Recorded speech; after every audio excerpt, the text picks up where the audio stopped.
It says Paul runs from his home to the grocery store at an average speed of 8 miles per hour and then walks home along the same route at an average speed of 4 miles per hour. If his whole journey took 45 minutes, how many miles is his home from the store?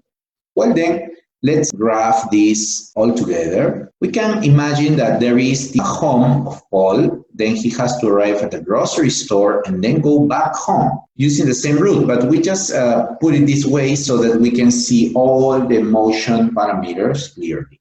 Okay, so in the way to the grocery store, he had to cover a certain distance. We don't know. Actually, that is the distance we want to know. And he covered this using a speed of 8 miles per hour. He probably took a certain time. We don't know. We could just time for go.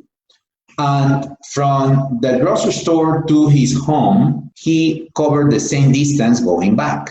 But this time, he went slower, just at 4 miles per hour. Evidently, the time for returning from the grocery store to his home, we also don't know. What we are told is that the time for going to the grocery store and the time for going back home is in total 45 minutes. But in order to use this expression as the base of our calculation, let's keep track of the units here. We're talking about miles per hour and we're talking about minutes.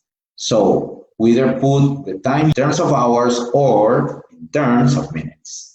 Let's say we use just hours. So this would be 3/4 of an hour. Okay, but the time to go to the grocery store can be expressed as the ratio of the distance divided by the average speed in the first span. All along, the time to go back home will be the same distance divided by the speed he used in the second span on the way back home. Is the distance divided by 4 miles per hour. And this will be equal to 3/4.